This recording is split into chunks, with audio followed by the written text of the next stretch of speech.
South কোরিয়ার বিমান বাহিনীর এয়ার শো চলাকালীন সময়ে নর্থ কোরিয়ার একটা কোরীয় মিগ বিমান সাউথ কোরিয়ার সীমানার মধ্যে ঢুকে পড়ে এবং সেই বিমানকে ডাউন করতে সাউথ কোরিয়ার একজন পাইলট নর্থ কোরিয়ার সীমানার মধ্যে আটকা পড়ে যায়। এরপর সাউথ কোরিয়ার সেই পাইলটকে রেস্কিউ করতে যেয়ে কয়েকজন পাইলট ভয়াবহভাবে বিপদের মুখে পড়ে যায়। আর তোমরা তো ভালো করেই জানো যে নর্থ কোরিয়ার প্রেসিডেন্ট হচ্ছে কিম জং উন। এই লোকটা যে কি পরিমাণ খতরনাক তা তো আমাদের সকলেরই জানা। যখন তার কানে পৌঁছে যায় শত্রুপক্ষের কয়েকজন পাইলট তাদের দেশের সীমানার মধ্যে ঢুকে পড়েছে, এবার সে তার সেনাবাহিনীকে অর্ডার দেয় পারমাণবিক মিসাইল লঞ্চ করার জন্য।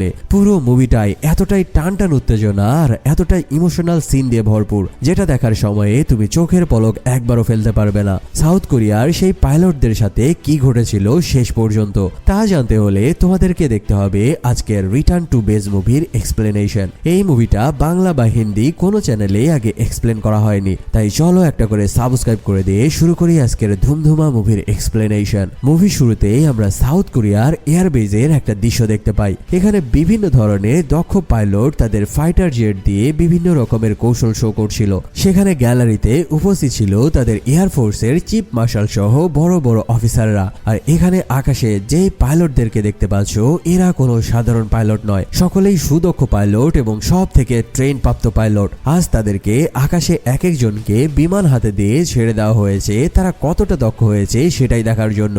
এখানে আমরা 7 জন পাইলটের মধ্যে একজন পাইলটকে দেখতে পাই যার নাম হচ্ছে ক্যাপ্টেন জংটেন, যে কিনা বাকি 6 জন পাইলটের থেকে তার জেটকে বিভিন্ন অ্যাঙ্গেলে মুভ করে ভয়ঙ্কর রকমের স্টান করা শুরু করে দেয়। ক্যাপ্টেন জংটেন সহ মোট 7 জন পাইলট ছিল ব্ল্যাক ইগল টিমের সদস্য। কিছুক্ষণের মধ্যে দেখা যায় ক্যাপ্টেন জংটেন নিজেকে সেরা প্রমাণ করার জন্য তার জেট নিয়ে ওপরের দিকে উঠে যেতে থাকে। তাকে যেই রেঞ্জ সেট করে দেওয়া হয়েছিল এবার সে ওই রেঞ্জ অতিক্রম করে আরো উপরে উঠে যেতে থাকে। মানে এক কথায় বলতে পারো সে তার অফিসারদের দিক নির্দেশনা অমান্য করে ভয়ঙ্কর এক স্টান্ট করার প্রিপারেশন নিতে থাকে। এভাবে ওপরে উঠতে উঠতে সর্বোচ্চ 40,000 ছাড়িয়ে 60,000 ফুট ওপরে উঠে যায়। সে তার ফাইটার জেটকে এতটাই প্রেসারাইজ করছিল যে ফাইটার জেট তার সর্বোচ্চ রেঞ্জ পর্যন্ত ওঠার পরে এবার সরাসরি নিয়ন্ত্রণ হারিয়ে ফেলে আর প্রবল গতিতে মাটির দিকে আছড়ে পড়তে থাকে। এই অবস্থা দেখে সকলের চোখ মুখ একেবারে শুকিয়ে যায়, কারণ সকলে বুঝতে পেরেছে যে তাদের ক্যাপ্টেন হয়তো এবার বিমান বিধ্বস্ত হয়ে মারা যাবে। কিন্তু এখানে সবাইকে অবাক করে দিয়ে ক্যাপ্টেন জংটেন তার বিমানকে একেবারে মাটি থেকে মাত্র কয়েকশো ফুট উপরে আসার পরে নিয়ন্ত্রণে নিয়ে নেয় এবং আবারও এয়ার বেজের পাশ দিয়ে ভয়ঙ্কর রকমের গতিতে উড়ে চলে যায়। মজার ব্যাপার হচ্ছে এই যাত্রায় সে জীবন নিয়ে ফিরে আসলেও এমন ভয়ঙ্কর স্টান্ট এবং অফিসারদের নির্দেশনা অমান্য করার কারণে তাকে ব্ল্যাক ইগল টিম থেকে সরাসরি বের করে দেওয়া হয় এবং 21তম ফ্লাইং উইংসে তাকে বদলি করে দেওয়া হয়। আর তার জায়গাতে মানে ব্ল্যাক ইগল টিমের নতুন সদস্য হয় একজন জুনিয়র ক্যাপ্টেন যার নাম মেজর লি। কি আর করা, অতি পাকনামির ফলে এখন বেচারা সিনিয়র পাইলট থেকে 21তম ফ্লাইট উইংসে বিমান ধোয়া মোচার কাজ শুরু করে দেয়। এখানে নতুন যেই পাইলট এসেছে মেজর লি, সে দেখতে বাচ্চা হলেও বিমান নিয়ে বেশ অভিজ্ঞতা রয়েছে। এমনকি সে তার ছোট বয়স থেকেই তার বাবার সাথে বিমান চালানো শিখেছিল। একদিন রানওয়েতে 4th জেনারেশনের একটি বিমান দেখে মেজর লি তার এয়ার মার্শালকে বলতে থাকে, স্যার আমি এই বিমানটাকে একটু চালিয়ে দেখতে পারি? এয়ার মার্শাল তাকে ছোট বাচ্চা মনে করে বলতে থাকে, ঠিক আছে আমি তোমাকে এই বিমানটি চালানোর অনুমতি দেব যদি তুমি বিমানের স্পিড ম্যাক 6 থেকে 7 পর্যন্ত তুলতে পারো, কারণ তোমার সিনিয়র পাইলটরাও আজ পর্যন্ত এই বিমানটিকে ম্যাক 7 পর্যন্ত তুলতে পারেনি। এই কথা শোনার সাথে সাথে লি আর কোনো কথা না বলে তার অক্সিজেন হেলমেট তুলে নেয় আর সরাসরি প্লেনের মধ্যে যেয়ে বসে। একে একে সে প্লেনের সকল কিছু কমপ্লিট করার পরে প্লেন ফ্লাই করে আকাশে উড়ে যাওয়ার পরে এয়ার মার্শাল কন্ট্রোল রুমে বসে থেকে অফিসারদের সাথে তার খিল্লি উড়াতে থাকে। আসলে এখানে এয়ার মার্শাল সহ সকল অফিসার মনে করেছিল যে সে তো একটা বাচ্চা ছেলে, হয়তো সেই প্লেনটাকে একটু ঘুরিয়ে ফিরিয়ে আবারও বেসে এসে ল্যান্ড করবে। কিন্তু এখানে দেখা যায় মেজর লি তার এই বিমানকে একে একে ম্যাক 6 থেকে স্পিড 7 পার করে ম্যাক 10 পর্যন্ত নিয়ে চলে যায়। আর এত স্পিডে উড়ার কারণে প্লেন তাদের রাডার থেকে বাইরে চলে যায়। শুরু হয়েছে সোনিক স্পিডের কারণে প্লেন এতটাই উপরে উঠে গিয়েছিল যে কন্ট্রোল রুম থেকে এয়ার মার্শাল সেটাকে দেখতেই পাচ্ছিল না, যার কারণে সে চা ঢালার সময় বলছিল যে তোমরা খুঁজে দেখো তো বাচ্চা ছেলেটা প্লেন নিয়ে কোথায় চলে গেল। ঠিক ওই সময়ে এক সুপারসোনিক গতিতে মেজর লি তার জেট নিয়ে কন্ট্রোল টাওয়ারের পাশ দিয়ে ভয়ঙ্কর গতিতে উড়ে গেলে এয়ার মার্শালের গায়ে গরম চা ঢেলে পড়ে যায়। সে প্লেনটিকে এত জোরে ফ্লাই করেছিল যে পুরো কন্ট্রোল টাওয়ারটাই নড়ে উঠেছিল। আর এই কাহিনী দেখে এবার এয়ার মার্শাল সহ সকল অফিসাররা বুঝতে পারে যে আরে না, এই বাচ্চা ছেলেটা বয়সে কাঁচা হলেও তার এক্সপিরিয়েন্স একেবারেই পাকা। যাই হোক, প্লেন মাটিতে ল্যান্ড করার পরে যখন সে প্লেনের প্যারাসুট গোছাচ্ছিল ঠিক ওই সময়ে একটা দমকা বাতাস চলে আসে, আর প্লেনের বিশাল প্যারাসুট তার শরীরে বেঁধে থাকার কারণে তাকে উড়িয়ে নিয়ে চলে যেতে থাকে। আর ঠিক এই সময় এন্ট্রি হয় এই মুভির সব থেকে সুন্দরী মেয়ে, যার নাম হলো ইউ সে ইয়ান। ইউ যখন রানওয়েতে সাইকেল নিয়ে পার হচ্ছিল তখন মেজর লিয়ের এই অবস্থা দেখে সে মিটমিট করে হাসতে থাকে। আর ঠিক ওই সময়ে মেজর লিও ইউকে দেখে মারাত্মক রকমের ক্রাশ খেয়ে বসে, কারণ এত সুন্দর মেয়ে সে তার জীবনও দেখেনি। ইউ নামের এই মেয়েটি তাদের এয়ারবেজে নতুন জেট টেকনিশিয়ান হিসেবে যোগ দিয়েছে কয়েকদিন হয়েছে। যাই হোক, এদিকে আমরা সিনিয়র ক্যাপ্টেনকে তার পরিবারের সাথে দেখতে পাই, যে নিউজের মাধ্যমে জানতে পারে যে একটি নর্থ কোরিয়ার ফাইটার জেট সাউথ কোরিয়ার সীমানার মধ্যে বিনা অনুমতিতে ঢুকে পড়েছে, যার কারণে সেই বিমানকে ডাউন করতে 3টি সাউথ কোরিয়ার ফাইটার জেট রওনা দিয়েছে। তবে এই ঘটনার মধ্যে ঘটে যায় এক ভয়ঙ্কর বিপত্তি। নর্থ কোরিয়ার সেই ফাইটার জেটকে তাড়া করতে এসে সাউথ কোরিয়ার 3টা ফাইটার জেটই নর্থ কোরিয়ার সীমানার মধ্যে ভুলবশত ঢুকে চলে যায়। আর সেই 3জন ফাইটার পাইলটের মধ্যে একজন পাইলটকে নর্থ কোরিয়ার আর্মিরা ধরেও ফেলতে সক্ষম হয়। এখানে আমরা দেখতে পাই নর্থ কোরিয়ার একজন মেজর সাউথ কোরিয়ার সেই ফাইটার পাইলটের মাথায় গান লাগিয়ে তাকে কোনো রকম সুযোগ না দিয়েই তাকে এক ব্ল্যাঙ্ক শট দিয়ে মেরে ফেলে। আর আকাশের ওপরে আরো নর্থ কোরিয়ার ফাইটার জেট দেখা যায়, যারা বাকি 2 সাউথ কোরিয়ার পাইলটকে ধরে নিয়ে আসার জন্য পেট্রোলিং করছিল। যখন সাউথ কোরিয়ার বিমান বাহিনী ব্যাপারটা আন্দাজ করতে পারে তখন তারা সিদ্ধান্ত নেয় যেভাবেই হোক তাদের 3জন ফাইটার পাইলটকে জীবিত ফিরিয়ে নিয়ে আসতে হবে। কিন্তু তারা তো জানে না যে ইতিমধ্যেই তাদের একজন পাইলটকে তারা মেরে ফেলেছে। তার থেকে বড় ব্যাপার হচ্ছে যে এই মিশনটা কিভাবে শুরু করবে তার কোনো রোড ম্যাপ তারা খুঁজে পাচ্ছিল না। আর এর থেকেও ভয়ের ব্যাপার হলো তাদের শত্রুপক্ষের প্রেসিডেন্ট হচ্ছে কিম জুং নামের এক পাগলা মানুষ। তারা খুব ভালো করে বুঝতে পারে যে নর্থ কোরিয়ার সাথে সরাসরি যুদ্ধে লেগে যাওয়া তাদের জন্য বোকামি হবে, কারণ নর্থ কোরিয়ার মতো শক্তি তাদের বর্তমানে নাই। যার কারণে সাউথ কোরিয়া সিদ্ধান্ত নেয় নর্থ কোরিয়ার সাথে একটা শান্তি চুক্তি করে তাদের 3জন পাইলটকে ফিরিয়ে নিয়ে আসবে। সেই প্ল্যান অনুযায়ী তারা যোগাযোগ করে নর্থ কোরিয়ার সাথে এবং তাদের 3জন ফাইটার পাইলটকে জীবিত ফেরত চায়। সেই সাথে তাদের সাথে একটা শান্তি চুক্তিও করতে চায়। এই প্রস্তাবের সাথে সাথেই নর্থ কোরিয়া রাজিও হয়ে যায়। দাঁড়াও, কাহিনী এখানেই শেষ না, কারণ তোমরা হয়তো ভাবছো যে কিম জং উনের মতো এমন পাগলা মানুষ কিভাবে এত সহজেই শান্তি চুক্তি করতে রাজি হলো। চুক্তি অনুযায়ী যখন তারা সাউথ কোরিয়ার কয়েকজন সেনা নর্থ কোরিয়াতে পাঠায় তাদের পাইলটদেরকে রেস্কিউ করে আনার জন্য, তখন তারা জানতে পারে যে তাদের একজন পাইলট ডগ ফাইট করতে গিয়ে বিমান বিধ্বস্ত হয়ে মারা গেছে। তাদের কাছে মাত্র 2জন পাইলটই রয়েছে, যার কারণে উপায় না পেয়ে তারা 2জন ফাইটার পাইলটকে জীবিত অবস্থায় ফিরিয়ে নেয় এবং একটি হেলিকপ্টার করে সেখান থেকে ফিরে আসতে থাকে। হেলিকপ্টারটি যখন মাটি থেকে কয়েকশো ফুট ওপরে উঠে যায় হঠাৎই নিজে থেকে একটা মিসাইল মারা হয় সেই হেলিকপ্টারে। আর ভয়ঙ্কর এক ব্লাস্টে হেলিকপ্টারের মধ্যে থাকা সাউথ কোরিয়ার 2জন ফাইটার পাইলট সহ তাদেরকে নিতে আসা বেশ কয়েকজন সৈন্য সেখানেই একেবারে ছিন্নভিন্ন হয়ে ধূলিসাৎ হয়ে যায়। এবার তো দেখলে যে নর্থ কোরিয়ার প্রেসিডেন্ট কিম জং উনের আর্মিরা কি পরিমাণ ডেঞ্জারাস। এই ঘটনাটা সাউথ কোরিয়ার বেস ক্যাম্পে পৌঁছালে তখন তারা সিদ্ধান্ত নেয় যে আর কোনো শান্তি চুক্তি হবে না, এবার হবে ফ্রন্ট লাইন থেকে যুদ্ধ, কারণ তারা তাদের সাথে বিশ্বাসঘাতকতা করেছে। যার কারণে তারা সকল দক্ষ পাইলটদেরকে রেডি করতে থাকে। এই মিশনে একে একে ব্ল্যাক টিমের টোটাল 5জন পাইলটকে সিলেক্ট করা হয় অপারেশন নর্থ কোরিয়াতে পাঠানোর জন্য।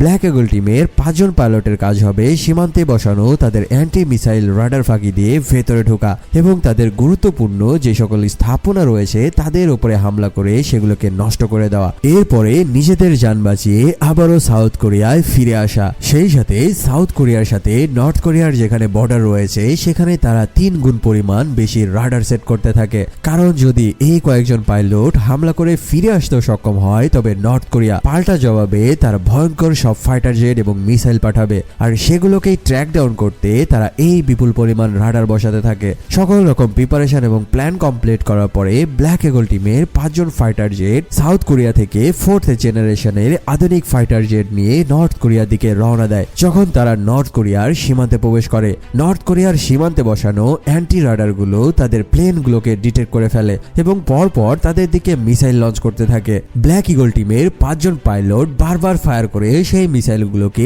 ডিস্ট্রয় করতে সক্ষম হলো। 2টা মিসাইল ইতিমধ্যেই তাদের 2টা ফাইটার জেটকে টার্গেট লক করে নিয়েছিল, যার কারণে তারা 4-5 জনে মিলে বারবার ডগ ফাইট করেও এবং রুট পরিবর্তন করেও বিভিন্ন রকমের কলাকৌশল দিয়েও সেই মিসাইলকে ট্র্যাক ডাউন করতে পারছিল না। আর এদিকে নর্থ কোরিয়ার বিমান বাহিনীও ততক্ষণে তাদের ফাইটার জেট নিয়ে প্রিপারেশন নেয় সাউথ কোরিয়া থেকে আসা ফাইটার পাইলটদের হত্যা করার জন্য। ব্ল্যাক ইগল টিমের পাইলটরা যখন বুঝতে পারে যে এই মিসাইল তাদেরকে টার্গেট লক করে নিয়েছে, যার কারণে সেই মিসাইল থেকে বেঁচে ফেরা কোনোভাবেই সম্ভব নয়, এবার তারা হামলা বাদ দিয়ে যান বাঁচানোর জন্য ফাইটার জেট নিয়ে আবারও সাউথ কোরিয়ার দিকে মুভ করতে থাকে। কারণ যদি তারা যান বাঁচানোর জন্য নর্থ কোরিয়ার মধ্যে ল্যান্ড করে তবে তাদের অবস্থাও হবে আগের বারের পাইলটদের মতো, যার কারণে তারা যান বাজি রেখে সেই মিসাইলগুলোকে পেছনে নিয়ে পাশ কাটিয়ে তাদের নিজের দেশের দিকে রওনা দেয়। আর ঠিক ততক্ষণের মধ্যে নর্থ কোরিয়ার কয়েকটা ফাইটার জেট তাদেরকে পেছন থেকে ধাওয়া শুরু করে দেয়। এভাবে একদিকে মিসাইল এবং অন্যদিকে নর্থ কোরিয়ার মারাত্মক সব ফাইটার পাইলটদের সাথে ডগ ফাইট করতে করতে সাউথ কোরিয়ার 3 জন পাইলট অবশেষে যান বাঁচিয়ে তাদের নিজের দেশে ল্যান্ড করতে সক্ষম হয়। তবে 2 জন পাইলট তখনও তাদের টার্গেটে পড়েছিল। অবশেষে তারাও ডগ ফাইট করতে করতে সেই মিসাইলের হাত থেকে বেঁচে যায় আর নিজের দেশের সীমানার মধ্যে ঢুকে পড়ে। তবে এখানে ঘটে যায় এক বিপরীত রকমের ঘটনা। ব্ল্যাক ইগল টিমের ফাইটার পাইলটদেরকে ধাওয়া করতে এসে নর্থ কোরিয়ার একটা জেট সীমানা লঙ্ঘন করে এবার সাউথ কোরিয়ার মধ্যে ঢুকে পড়ে। যখন নর্থ কোরিয়ার সেই পাইলট বুঝতে পারে যে সে এখন সাউথ কোরিয়ার মধ্যে রয়েছে, তখন সে বুঝতে পারে যে এবার আর তার এখান থেকে বেঁচে ফিরে যাওয়া হবে না, কারণ তার সামনে রয়েছে 5 জন সাউথ কোরিয়ান পাইলট, যার কারণে এবার সে তার জীবনের মায়া ত্যাগ করে দেয় আর সাউথ কোরিয়ার এক জনবহুল শহরের দিকে এগিয়ে যেতে থাকে। আসলে এই নর্থ কোরিয়ার ফাইটার পাইলটের টার্গেট হলো সাউথ কোরিয়ার সাধারণ মানুষের জীবন কেড়ে নেওয়া। মানে এখন সে তার ফাইটার জেট দিয়ে শহরের ব্যস্ততম এক জায়গায় মারাত্মক রকমের তাণ্ডব চালানোর জন্য এগিয়ে যেতে থাকে। সাউথ কোরিয়ার বেস ক্যাম্প থেকে যখন তারা ব্যাপারটা জানতে পারে, প্রথমে তারা বুঝতে পারছিল না যে নর্থ কোরিয়ার সেই পাইলট তার নিজের দেশের রুটের দিকে না যেয়ে কেন তাদের রাজধানীর দিকে এগিয়ে যাচ্ছে। তবে যাই হোক, ব্যাপারটা যখন তারা ধরতে পারে ততক্ষণে অনেক দেরি হয়ে যায়। নর্থ কোরিয়ার সেই ফাইটার জেট ঢুকে পড়ে সাউথ কোরিয়ার এক জনবহুল শহরের মধ্যে। আর কোনো কিছু না দেখে এভাবেই সে তার ফাইটার জেট দিয়ে ফায়ারিং শুরু করে দেয় নিচে থাকা সাধারণ মানুষদের উপরে। ভয়ঙ্কর আতর্কিত হামলা দেখে সাউথ কোরিয়ার এয়ার মার্শাল সিদ্ধান্ত নেয় যে কোনো মূল্যে এই পাগলা নর্থ কোরিয়ার পাইলটকে থামাতেই হবে, নয়তো কয়েক মিনিটের মধ্যেই তাদের পুরো শহরটিকে একেবারে ধূলিচ্ছেদ করে ছাড়বে। তখন ব্যস্ত নগরীর মানুষজন তাদের নিজের কাজে ব্যস্ত ছিল। তারা কল্পনা ভাবতে পারেনি যে তাদের মাথার উপরে ভয়াবহ একটা ফাইটার জেট হামলা চালাতে আসছে। বহু বোমা আর গুলির বর্ষণে তারা একেবারে দিক বেদিক শূন্য হয়ে চারিদিকে ছোটাছুটি করতে শুরু করে দেয়। ফাইটার জেটের হামলার কারণে বিশাল বিশাল বিল্ডিং ওপর থেকে ছাদ ভেঙে রাস্তার মাঝখানে গাড়ির উপরে পড়তে থাকে আর গাড়িগুলো দুমড়ে মুচড়ে চ্যাপড়া হয়ে যেতে থাকে। সাউথ কোরিয়ার বিমান বাহিনীর রানওয়ে থেকে ততক্ষণে কয়েকটা বিমান পাঠিয়ে দেওয়া হয় নর্থ কোরিয়ার এই বিমানকে ডাউন করতে। সেখানে 3 জন ফাইটার জেট এসে নর্থ কোরিয়ার এই মিগ বিমানটিকে বারবার ডাউন করার চেষ্টা করতে থাকে। এবার সেই পাইলট নিজের যান ছেড়ে দিয়ে 3টা পাইলটের সাথে মারাত্মক রকমের ডগ ফাইট শুরু করে দেয়। পরিস্থিতি যখন আরো বেশি বিপর্যয়ের দিকে চলে যাচ্ছিল, তখন সাউথ কোরিয়ার এয়ার মার্শাল কল করে বসে তাদের সবথেকে তুখোর ফাইটার ক্যাপ্টেন জংটনকে। এখানে দেখা যায় ক্যাপ্টেন জংটেনও নিউজের মাধ্যমে এই ঘটনাটা লাইভ দেখছিল। তাকে জানানো হয় এই বিমানটিকে যে কোনো মূল্যে থামাতে হবে, নয়তো কয়েক মিনিটের ব্যবধানে আমাদের পুরো শহরটিকে সে ধ্বংস করে ফেলবে। এই ক্যাপ্টেন জং ফানি টাইপের মানুষ হলেও সে দেশ এবং দায়িত্ববোধের ক্ষেত্রে ছিল একেবারে নিষ্ঠাবান একজন মানুষ। নিজের দেশের ওপরে বিদেশি এক ফাইটার জেটের এমন নির্মম হামলা দেখে সে আর সহ্য করতে পারে না। মুহূর্তের মধ্যেই সে রাজি হয়ে যায় নর্থ কোরিয়ার সেই বিমানের সাথে যুদ্ধে নামার জন্য। কিছুক্ষণের মধ্যেই ক্যাপ্টেন জন তার এয়ারবেজের রানওয়েতে চলে আসে আর সেখানে থাকা একটা 3rd জেনারেশনের বিমানের মধ্যে উঠে বসে। মাত্র কয়েক সেকেন্ডের মধ্যেই ক্যাপ্টেন জং টেন ফাইটার জেট নিয়ে নর্থ কোরিয়ার সেই পাগলা বিমানের কাছে চলে যায়। এরপরে তিনি তার নিয়ম অনুযায়ী সেই ফাইটার জেটকে সিগন্যাল দিতে থাকে রানওয়েতে ল্যান্ড করার জন্য, অথবা সে যেন তার নিজের দেশে ফিরে চলে যায়। কিন্তু এখানে সেই ফাইটার পাইলট ক্যাপ্টেন জনের কোনো কথা না শুনে উল্টা তার সাথে ডগ ফাইট করতে শুরু করে দেয় এবং সে আরো জোর থেকে জোরালো ভাবে হামলা শুরু করে দেয়। শুধু এটুকুই নয়, এবার সে ক্যাপ্টেন জংকে মেরে ফেলার জন্য তার প্লেনে থাকা 2টা মিসাইলকে রেডি করতে থাকে। সে প্রথমে তার প্লেনে থাকা 2টা মিসাইলকে টার্গেট লক করে নেয় তার পেছনে থাকা 2টা বিমানকে। এরপর ওই 2 বিমানকে টার্গেট লক করে মিসাইল অ্যাক্টিভ করে দেয়। যখন পেছনে ধাওয়া করতে থাকা 2টি বিমান দেখতে পায় যে তাদের দিকে 2টি মিসাইল ধেয়ে আসছে, এবার তারা দুজনে রুট পরিবর্তন করে উল্টা দিকে ঘুরে যেতে থাকে আর সেই মিসাইলের সাথে ডগ ফাইট করতে থাকে। আর এই সুযোগেই সেই ফাইটার জেট থেকে ক্যাপ্টেন জং টেনের ফাইটার জেটের উপরে আতর্কিত ফায়ার করে বসে। আসলে এখানে ক্যাপ্টেন জং টেন মনে করেছিল যে হয়তো সেই পাইলট তার সিগন্যাল শুনতে পেয়েছে এবং সে হয়তো তার নিজের দেশে ফিরে যাওয়ার জন্য প্রস্তুতি নিচ্ছে, কিন্তু তার উপরে যে ভয়ঙ্কর হামলা হবে সেটা সে ঘুণাক্ষরও বুঝতে পারেনি। আর দুর্ভাগ্যের বিষয় হচ্ছে যে এই ফায়ারিং গুলো একেবারে প্লেনের ইঞ্জিনে যেয়ে লাগে। ইঞ্জিনের মধ্যে বুলেট ঢুকে যাওয়ার সাথে সাথেই ইঞ্জিন বিকল হয়ে পড়ে আর ক্যাপ্টেন জ্যাং টেনের প্লেন নিয়ন্ত্রণ হারিয়ে নিচের দিকে পড়ে যেতে থাকে। এদিকে দূরে থেকে 2 জন পাইলট মিসাইলের সাথে ডগ ফাইট করার সময় দেখতে পায় যে ক্যাপ্টেন জং টেনের প্লেনের ইঞ্জিন বিকল হয়ে গেছে এবং তাদের ক্যাপ্টেন মারাত্মক গতিতে নিচের দিকে নেমে যাচ্ছে। তারা নিজেরাও বিপদের মুখে থাকার পরে ক্যাপ্টেন জাং টেনকে বারবার সিগন্যাল পাঠিয়ে বলতে থাকে যে সিট ইজেক্ট করে বাইরে বের হয়ে যাওয়ার জন্য, কিন্তু ক্যাপ্টেন বুঝতে পেরেছিল যে এখন হয়তো তার আর বেঁচে ফেরা হবে না। তার চোখের সামনে তার পরিবার, তার স্ত্রী এবং তার ছোট্ট বাচ্চার ছবি ভেসে উঠতে থাকে। এবার ক্যাপ্টেন সমস্ত স্কিল দিয়ে তার প্লেনটিকে আবারও উপরে তোলার চেষ্টা করতে থাকে। সেই সাথে প্লেনে থাকা একটি মাত্র মিসাইল এবার নর্থ কোরিয়ার সেই ফাইটার জেটকে টার্গেট করে টার্গেট লক করে নেয়। এরপরে সেই মিসাইলটিকে লঞ্চ করে দেয় আর ক্যাপ্টেন জং টেনের ছোড়া সেই মিসাইল অবশেষে নর্থ কোরিয়া থেকে আসা বিধ্বস্ত বিমানটিকে ধ্বংস করতে সক্ষম হয়। তবে এই প্রক্রিয়াটি সম্পূর্ণ করতে যেয়ে ক্যাপ্টেনের পুরো প্লেন আস্তে আস্তে মাটির কাছে নেমে আসে। ক্যাপ্টেন তার সর্বোচ্চ কৌশল দিয়ে প্লেনটিকে আবারও একদম মাটি থেকে সোজা ওপরে তুলেই নিয়েছিল, কিন্তু তার সামনে দেয়ালের মতো বাধা হয়ে দাঁড়ায় এক বিশাল পাহাড়। আর কোনো রাস্তা এবং উপায় না পেয়ে অবশেষে ক্যাপ্টেন জং টেনের প্লেন পাহাড়ের সাথে সরাসরি মুখোমুখি সংঘর্ষ হয়। তার এই আত্মত্যাগের পুরো মুহূর্তটা নিচে দাঁড়িয়ে থাকা এয়ার মার্শাল সহ হাজার হাজার সৈনিক এবং তার পুরো পরিবার আকাশের দিকে তাকিয়ে থেকে দেখছিল। এমনকি 2টি মিসাইলের সাথে যুদ্ধ করতে থাকা তার 2 সহযোগী পাইলটও নিজের চোখের সামনেই ক্যাপ্টেনের এই ভয়ঙ্কর হত্যাযজ্ঞ দেখছিল। ক্যাপ্টেনের এই আত্মত্যাগের কাহিনী দেখে সকলের চোখ বেয়ে পানি পড়তে থাকে। আসলে এখানে ক্যাপ্টেন জং টেন চাইলে নিজের জান বাঁচাতে পারত, যার কারণে শুধু সে তার সিট ইজেক্ট করলেই প্রাণে বেঁচে যেত। তবে এখানে ক্যাপ্টেন জং টেন নিজের দেশের সুরক্ষার কথা এবং নিজের দেশের মানুষের জীবনের নিরাপত্তার কথা ভেবে নিজের জান বিসর্জন দিয়ে দেয়। এরপরে সিনে আমরা 2 জন জুনিয়র পাইলটকে দেখতে পাই যারা তাদের ক্যাপ্টেনের মৃত্যুতে প্রতিজ্ঞা করে যেভাবেই হোক নর্থ কোরিয়াতে ঢুকে তাদের পুরো এয়ার সিস্টেমকে ধ্বংস করে প্রতিশোধ নিয়ে আসবে। সেখানে দেখা যায় বিমান বাহিনীর সকলেই অতি সম্মান এবং শ্রদ্ধার সাথে ক্যাপ্টেন জং টেনকে শেষ বিদায় জানানোর জন্য উপস্থিত হয়েছে। সেখানে এক একজনের চোখের অবস্থা দেখে বোঝা যাচ্ছিল যে ক্যাপ্টেন জং টেন তাদের কতটা প্রিয় একজন ক্যাপ্টেন ছিল।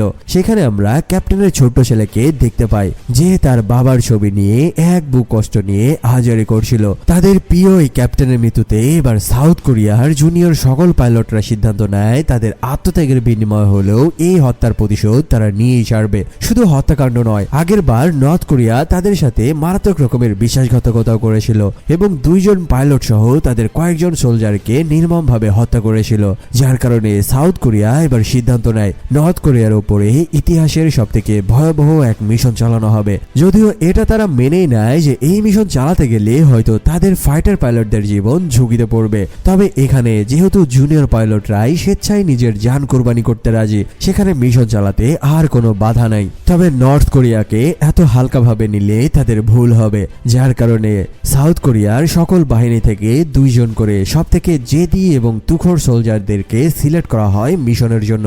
এরপরে তাদেরকে হেলিকপ্টার, ফাইটার জেট এবং অস্ত্র প্রশিক্ষণের মাধ্যমে আরো ট্রেন করা হয়। এখানে তাদেরকে 3 রকম ভাবে ট্রেন করা হয় এবং তাদেরকে 3টি গ্রুপেও ভাগ করা হয়। প্রথম গ্রুপ সীমানার রাডার ফাঁকি দিয়ে সীমানার মধ্যে ঢুকে পড়বে। দ্বিতীয় গ্রুপ প্যারাসুট নিয়ে নর্থ কোরিয়ায় নেমে পড়বে এবং ফ্রন্ট লাইন থেকে নর্থ কোরিয়ার সৈন্যদের সাথে লড়াই করবে। আর 3 নম্বর গ্রুপ প্যারাসুট নিয়ে ল্যান্ড করবে ঠিকই, তবে তাদের কাজ হবে সামরিক বেইজে আক্রমণ করে তাদের সামরিক জিনিসপত্র কবজায় নেওয়া। তাদের মধ্যে উল্লেখযোগ্য হলো নর্থ কোরিয়ার আর্মিদের হেলিকপ্টার বা ফাইটার জেট, যেন হামলা চালাতে যেয়ে যদি উল্টাপাল্টা কিছু ঘটে তবে সেই হেলিকপ্টার বা ফাইটার জেট নিয়ে তারা আবারও নিজের দেশে সেফলি ফিরে আসতে পারে। সকল রকম ট্রেনিং শেষ করার পরে এবার তাদের মিশনে পাঠানোর পালা। এক রাতে তাদেরকে সবাইকে একটি লাইনে দাঁড় করানো হয়। সকলের চোখে মুখে কালো রকমের কালি দিয়ে দাগ দেওয়া হয়েছে এবং এর মধ্যে আমরা জুনিয়র ফাইটার পাইলট মেজর লিকেও দেখতে পাই। সকল রকম প্রিপারেশন কমপ্লিট করার পরে একজন ফাইটার পাইলট তাদের জেট নিয়ে ফাইনালি নর্থ কোরিয়ার দিকে প্রতিশোধ নেওয়ার জন্য উড়াল দেয়। তাদের প্রথম কাজ হচ্ছে নর্থ কোরিয়ার উপরে ফাইটার জেট থেকে মুহুর্মুহু আক্রমণ করে তাদের ডিফেন্স সিস্টেম নষ্ট করে দেওয়া। সেই সাথে নর্থ কোরিয়ার পারমাণবিক ব্যালিস্টিক মিসাইলের যে গোডাউন রয়েছে সেটাতে হামলা করে পুরো নর্থ কোরিয়াকে পারমাণবিক বোমাহীন করে দেওয়া। যখন তারা নর্থ কোরিয়ার সীমানার উপরে ঢুকে পড়ে তখন সীমান্তে সেট করা অ্যান্টি রাডার তাদের দিকে টার্গেট লক করে নিয়ে ফাইটার জেটের দিকে মিসাইল মারতে শুরু করে। এমনকি নিচে থাকা বর্ডার গার্ডের আর্মিরাও তাদের হাতে থাকা ভয়ঙ্কর মেশিন গান দিয়ে তাদের দিকে ফায়ার করতে থাকে। তবে এত কিছু পার করেও সাউথ কোরিয়ার ফাইটার জেটগুলো নর্থ কোরিয়ার সীমানার মধ্যে ঢুকে যেতে থাকে। নির্দিষ্ট এলাকায় আসার পরে দুই গ্রুপ প্যারাসুট নিয়ে মাটিতে নামতে থাকে। আর প্রথম গ্রুপ ফাইটার জেট দিয়ে নর্থ কোরিয়ার বিভিন্ন সামরিক বেইজে আতর্কিত হামলা চালানো শুরু করে দেয়। শুরু হয়ে যায় সাউথ কোরিয়া ভার্সেস নর্থ কোরিয়ার এক ভয়াল যুদ্ধ। এখানে দেখা যায় সাউথ কোরিয়ার আর্মিরা তাদের প্ল্যান মোতাবেক 3টি গ্রুপে ভাগ হয়ে 3 রকম ভাবে নর্থ কোরিয়ার উপরে আক্রমণ চালাচ্ছিল, যার কারণে নর্থ কোরিয়া প্রথমে বুঝতে পারছিল না যে হামলা আসলে তাদের উপরে কোন দিক থেকে হচ্ছে। তবে এই ভয়ঙ্কর হামলার মধ্যেও নর্থ কোরিয়া হাজার হাজার মিসাইল মারতে থাকে ফাইটার জেটের দিকে। সেই সাথে নর্থ কোরিয়ার কয়েকজন ফাইটার পাইলট সাউথ কোরিয়ার ফাইটার পাইলটের সাথে ডগ ফাইট শুরু করে দেয়, এমনকি তাদেরকে ডাউন করতে তাদের দিকে ফায়ারও শুরু করে দেয়। প্রথম দিকে সাউথ কোরিয়া নর্থ কোরিয়ার উপরে ত্রিমুখী হামলা চালালে মাত্র কয়েক ঘন্টার মধ্যেই নর্থ কোরিয়ার আর্মিরা পুরো মিশন তাদের কবজায় নিয়ে নেয়। একে একে তারা সাউথ কোরিয়ার ফাইটার জেটগুলোকে ধ্বংস করতে থাকে। আর ঠিক এইভাবে একই হামলার শিকারে হয় আমাদের মুভির হিরো লিয়ের ফাইটার জেট। ব্যালিস্টিক মিসাইলের আঘাতকে তার ফাইটার জেট মারাত্মক রকমের বিধ্বস্ত হয়ে পড়ে, যার কারণে যান বাঁচাতে সে সিটিজেট করে প্যারাসুট নিয়ে মাটিতে ল্যান্ড করে। তবে মাটিতে নামার সাথে সাথে তাকে পেছন থেকে নর্থ কোরিয়ার কয়েকজন আর্মি ভয়ঙ্কর ভাবে হামলা শুরু করে দেয়,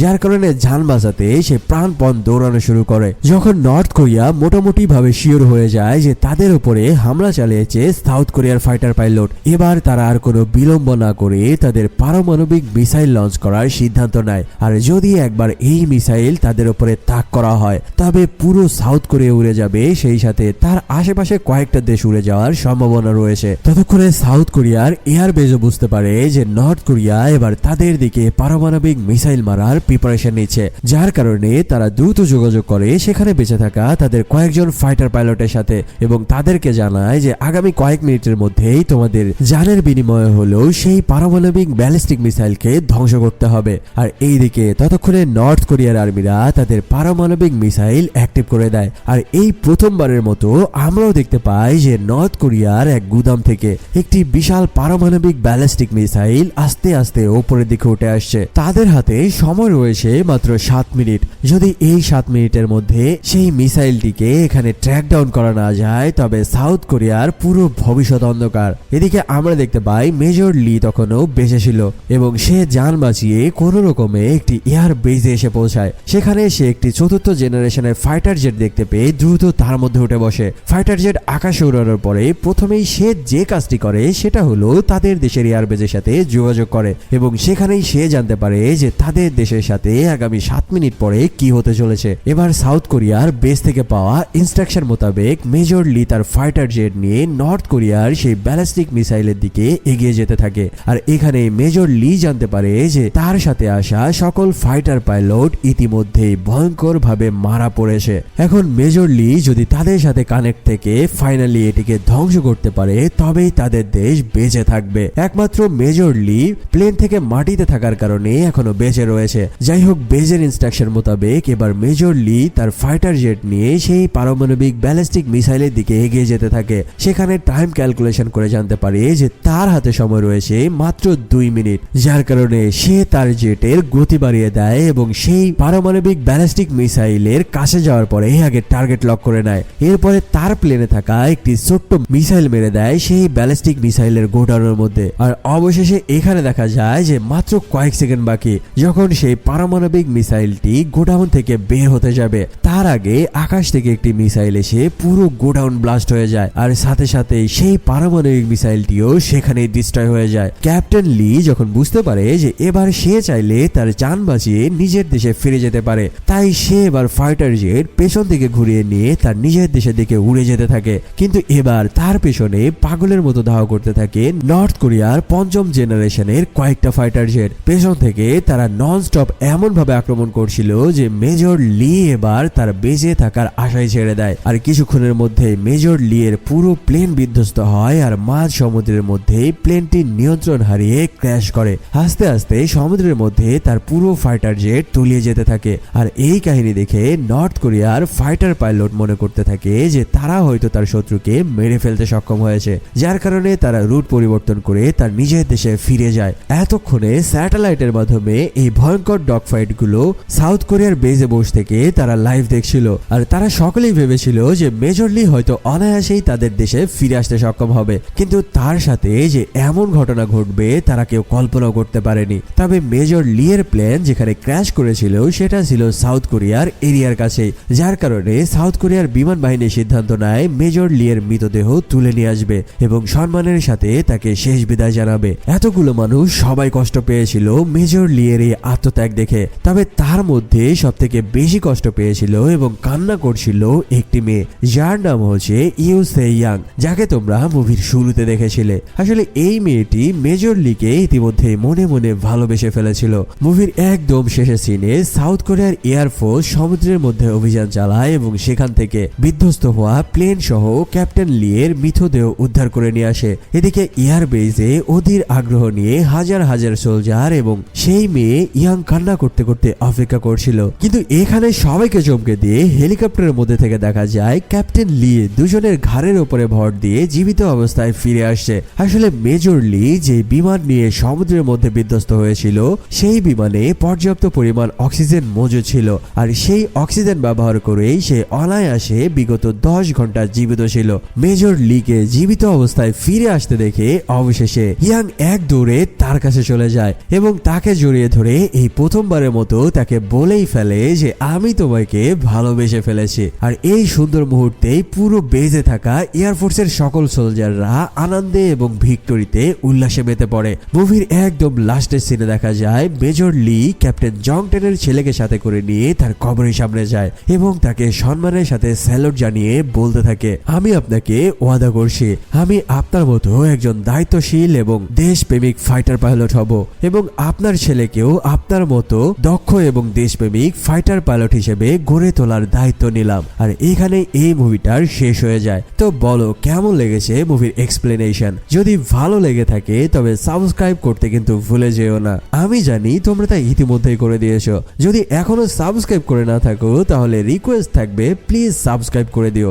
এখন থেকে এরকমই সব অস্থির মুভির এক্সপ্লেনেশন আসতে চলেছে। দেখা হচ্ছে খুবই দ্রুত নতুন একটা ভিডিও নিয়ে। সে পর্যন্ত ভালো থাকো, সুস্থ থাকো, ধন্যবাদ।